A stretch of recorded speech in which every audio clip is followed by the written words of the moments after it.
ओडिशा रे 2024 रे लोकंक सरकार प्रतिष्ठा होईछि। मोहन माझीकर सरकार लोकंक सरकार। मोहन माझीकर सरकार क्राइम एवं करप्शन रो जीरो टॉलरेंस रो सरकार। आपण माने देखुथिबे अपराधी माने बंचिकी जाई परिबे नाही। जी भी हो जो दलर भी बनतु जो माने अपराध करिवे अपराधी मानक विरुद्ध में सख्त कार्यानुष्ठान मोहन माझीकर सरकार होछि। एवं करप्शन रे विजिलेंस जगिकी बसी जो जो अधिकारी मैंने ओडिशार संपत्ति राजकोषर संपत्ति लुट करेंगे तांको विरुद्ध रे भी सख्त एक्शन लोकंक सरकार मोहन माझीकर सरकार नौछि। बरगढ़ 3 जन इरिगेशन डिपार्टमेंट अधिकारी सस्पेंड हेले। एथुरु सारा ओडिशार सरकारी अधिकारी माने जो माने बड़ पदपदवी अच्छा जो माने निज को सुप्रीम भावुंट सरकार उपर भावुंट से सतर्क हो जातु।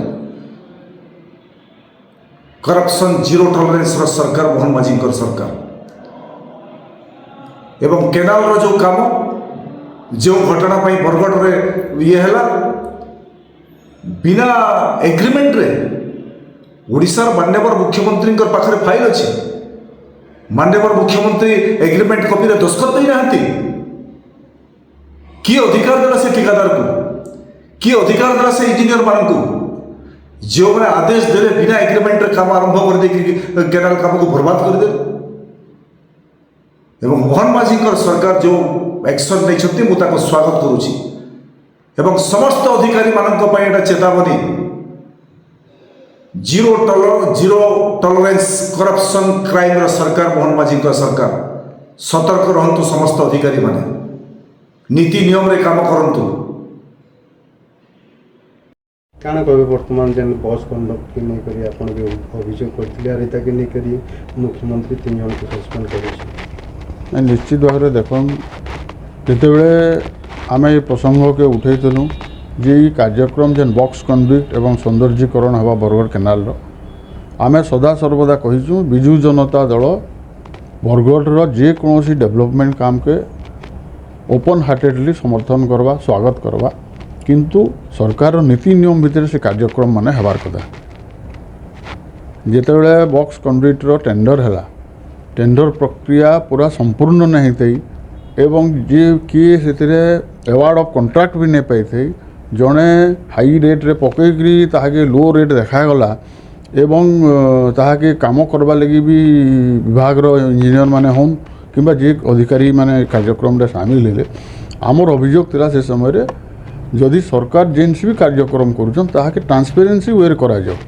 गोटे आपन देखले बरगढ़ धनुयात्रा गेट भांगी गला से जगह कौन फलक भी नाइन केते टंकार वर्क सेटा नहीं जना नाइन से जगह जदि से भलिया काम होइथिबा माने निश्चित भाव में दुर्नीतिर गंध उठुचे। एवं जेन अभियोग आम करूँ राज्य सरकार ठारे एवं विभिन्न गणमाध्यम रे आम अभियोग आनीलु लोकंर सामने कहीलु जे बॉक्स कन्विक्ट टेंडर प्रक्रिया नुहे सरे टेंडर प्रक्रिया नाय सरिकी केंद्र तुम एग्जीक्यूटेंट के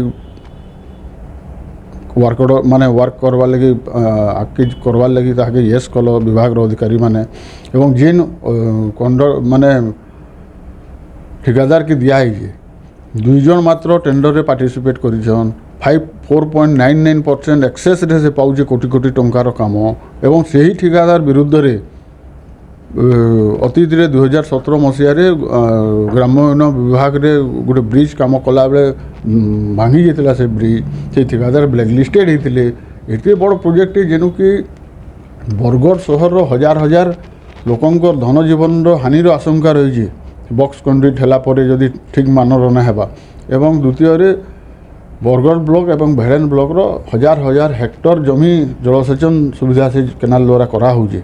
तो निश्चित भाव में जदि गोटे काम सरकार करूछन गोटे साधारण जनता हिसाब से साधारण नागरिक हिसाब से आमर भी कर्तव्य रही जेहेतु सरकार जहाँ भी डेवलपमेंट काम करूछन सेटा होचे लोकंकर पैसा लोकंकर टैक्स पैसा नहीं करी सरकार डेवलपमेंट काम कर जण एमएलए निजे थाई करी केनता हिसाब से ओपनिंग कर देले इनाग्रेशन सेटा तांको पचराले से उत्तर दे पारबे जदि एनेतिक जदि हम सीधा सड़क अभियोग करिजो बरगढ़ किसी मुष्टिमेय ठेकेदार निजको संघर कर्मकर्ता बोलिक କହୁଛନ୍ ଏବଂ ବିଭିନ୍ନ ଠିକାଦାରମାନଙ୍କୁ ଧମକ ଚମକ ଦଉଛନ୍ ଏବଂ ପାର୍ଟିସିପେଟ୍ ବି କରି ନାଇଁ ଦେବା ଠିକାଦାରମାନଙ୍କୁ ବଡ଼ ଟେଣ୍ଡର ହେଲେ ଏବଂ ଗୋଟେ ଟେଣ୍ଡର ଫିକ୍ସିଂ ମାଫିଆ ବରଗଡ଼ରେ ମାନେ ଏସବୁ କାର୍ଯ୍ୟକ୍ରମରେ ଲିପ୍ତ ଅଛନ୍।